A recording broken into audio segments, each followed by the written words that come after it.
O Evangelho segundo o Espiritismo. Allan Kardec. Seja bem-vindo a mais um capítulo de aprendizado e reflexão. Hoje, daremos continuidade aos ensinamentos contidos em Instruções dos Espíritos, aprofundando na mensagem sobre a nova era. Vivemos tempos de transição, onde a espiritualidade nos convida a evoluir, expandir a consciência e fortalecer nossa fé. Os Espíritos nos orientam sobre o novo ciclo que se inicia, trazendo luz para aqueles que buscam compreender os desígnios divinos e a renovação do mundo. Prepare seu coração e sua mente para essa jornada de conhecimento e elevação espiritual. Vamos juntos? Capítulo 1. Não vim destruir a lei. Tema: Instruções dos Espíritos, a nova era. Deus é único e Moisés é o Espírito que ele enviou em missão para torná-lo conhecido não só dos hebreus, como também dos povos pagãos. O povo hebreu foi o instrumento de que se serviu Deus para se revelar por Moisés e pelos profetas, e as vicissitudes por que passou esse povo destinavam-se a chamar a atenção geral e a fazer cair o véu que ocultava aos homens a divindade. Os mandamentos de Deus, dados por intermédio de Moisés, contêm o germen da mais ampla moral cristã. Os comentários da Bíblia, porém, restringiam-lhe o sentido, porque, praticada em toda a sua pureza, não na teriam então compreendido. Mas, nem por isso os 10 mandamentos de Deus deixavam de ser como frontispício brilhante, qual farol destinado a clarear a estrada que a humanidade tinha de percorrer. A moral que Moisés ensinou era apropriada ao estado de adiantamento em que se encontravam os povos que ela se propunha regenerar, e esses povos, semi-selvagens quanto ao aperfeiçoamento da alma, não teriam compreendido que se pudesse adorar a Deus de outro modo que não por meio de holocaustos, nem que se devesse perdoar a um inimigo. Notável do ponto de vista da matéria e mesmo do das artes e das ciências, a inteligência deles muito atrasada se achava em moralidade e não se houvera convertido sob o império de uma religião inteiramente espiritual. Era-lhes necessária uma representação semimaterial, qual a que apresentava então a religião hebraica. Os holocaustos lhes falavam aos sentidos, ao mesmo passo que a ideia de Deus lhes falava ao espírito. O Cristo foi o iniciador da mais pura, da mais sublime moral, da moral evangélico-cristã, que há de renovar o mundo, aproximar os homens e torná-los irmãos, que há de fazer brotar de todos os corações a caridade e o amor do próximo e estabelecer entre os humanos uma solidariedade comum, de uma moral, enfim, que há de transformar a terra, tornando-a morada de espíritos superiores aos que hoje a habitam. É a lei do progresso, a que a natureza está submetida, que se cumpre, e o Espiritismo é a alavanca de que Deus se utiliza para fazer que a humanidade avance. São chegados os tempos em que se hão de desenvolver as ideias, para que se realizem os progressos que estão nos desígnios de Deus. Têm elas de seguir a mesma rota que percorreram as ideias de liberdade, suas precursoras.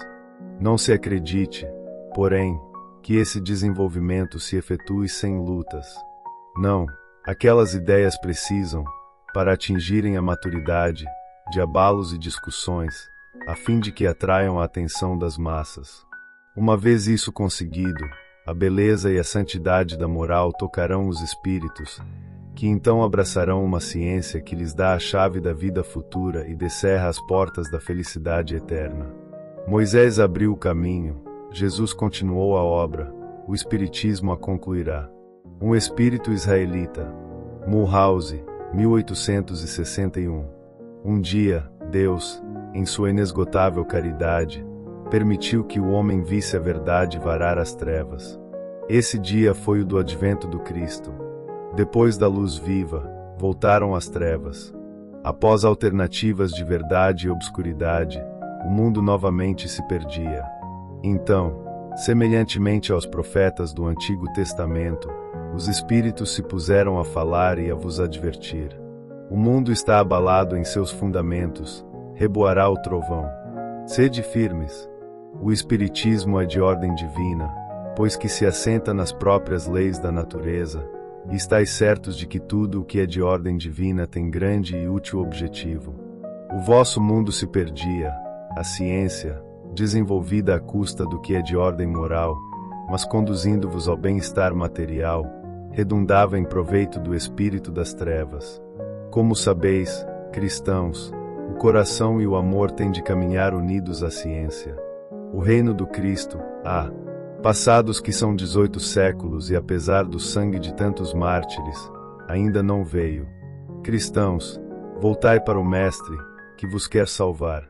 Tudo é fácil àquele que crê e ama, o amor o enche de inefável alegria. Sim, meus filhos, o mundo está abalado, os bons espíritos vô-lo dizem sobejamente: dobrai-vos a rajada que anuncia a tempestade, a fim de não serdes derribados, isto é, preparai-vos e não imiteis as virgens loucas, que foram apanhadas desprevenidas à chegada do esposo. A revolução que se apresta é antes moral do que material. Os grandes espíritos, mensageiros divinos, sopram a fé, para que todos vós, obreiros esclarecidos e ardorosos, façais ouvir a vossa voz humilde, porquanto sois o grão de areia, mas, sem grãos de areia, não existiriam as montanhas. Assim, pois, que estas palavras somos pequenos, careçam para vós de significação. A cada um a sua missão, a cada um o seu trabalho. Não constrói a formiga o edifício de sua república e imperceptíveis animálculos não elevam continentes. Começou a nova cruzada. Apóstolos da paz universal, e não de uma guerra, modernos São Bernardos, olhai e marchai para a frente. A lei dos mundos é a do progresso. Fenelon, Poitiers, 1861. Santo Agostinho é um dos maiores vulgarizadores do Espiritismo. Manifesta-se quase por toda parte.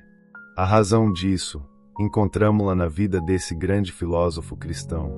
Pertence ele à vigorosa falange dos pais da Igreja, aos quais deve a cristandade seus mais sólidos esteios. Como vários outros, foi arrancado ao paganismo, ou melhor, à impiedade mais profunda, pelo fulgor da verdade. Quando, entregue aos maiores excessos, sentiu em sua alma aquela singular vibração que o fez voltar a si e compreender que a felicidade estava a alhures, que não nos prazeres enervantes e fugitivos. Quando, afinal, no seu caminho de Damasco, também lhe foi dado ouvir a santa voz a clamar-lhe: Saulo, Saulo, por que me persegues? Exclamou: meu Deus, perdoai-me, creio, sou cristão. E desde então tornou-se um dos mais fortes sustentáculos do Evangelho. Podem ler-se, nas notáveis confissões que esse eminente espírito deixou, as características, ao mesmo tempo, proféticas palavras que proferiu, depois da morte de Santa Mônica. Estou convencido de que minha mãe me virá visitar e dar conselhos, revelando-me o que nos espera na vida futura. Que ensinamento nessas palavras e que retumbante previsão da doutrina por vindoura. Essa a razão porque hoje, vendo chegada a hora de divulgar-se a verdade que ele outrora pressentira, se constituiu seu ardoroso disseminador, e por assim dizer, se multiplica para responder a todos os que o chamam. Erasto, discípulo de São Paulo, Paris, 1863. A partir do título capítulo 1, Instruções dos Espíritos. A Nova Era. Entende-se que essa parte do livro marca o início de uma abordagem espiritual que busca orientar a humanidade para uma transformação profunda. Eis alguns pontos que me parecem importantes nessa interpretação. 1. Comunicação dos Espíritos. O capítulo sugere que os ensinamentos que se seguem são provenientes de entidades espirituais. Essa ideia é comum em obras espíritas, onde os espíritos, considerados guias ou mentores, transmitem orientações para o aprimoramento moral e espiritual dos seres humanos. 2. Transição para uma nova era. O termo nova era indica uma mudança de paradigma. Trata-se de um período em que se espera que a humanidade evolua, abandonando velhos paradigmas e adotando novas atitudes pautadas no amor, na caridade e na fraternidade. Essa nova era é vista como um tempo de renovação e progresso espiritual. 3. Propósito educativo e transformador. Ao iniciar com instruções dos Espíritos, o livro parece querer preparar o leitor para uma jornada de autoconhecimento e melhoria pessoal. A mensagem central é a de que, para viver plenamente nessa nova era, é necessário um esforço de transformação interior, alinhando-se com os valores e leis espirituais que regem a existência. 4. Contexto histórico e espiritual. Muitas vezes, obras que abordam a nova era estão inseridas num contexto de mudanças sociais e culturais, onde o Espiritismo surge como resposta para os desafios do tempo, propondo um caminho de evolução através do conhecimento espiritual e do desenvolvimento moral. Em resumo, o que entendo dessa parte do livro é que ela serve como uma abertura para um conjunto de ensinamentos destinados a guiar os leitores rumo a uma nova etapa de consciência e evolução espiritual, onde as orientações dos espíritos são apresentadas como ferramentas para a transformação individual e coletiva. E assim concluímos mais um momento de aprendizado e reflexão. A nova era nos convida a cultivar o amor, a fé e a caridade, preparando nossos corações para a transformação que já está em curso. Que possamos seguir confiantes, guiados pela luz dos ensinamentos espirituais, fortalecendo nossa jornada rumo à evolução. Se essa mensagem tocou seu coração, não esqueça de curtir, compartilhar e se inscrever no canal para continuar acompanhando nossos conteúdos.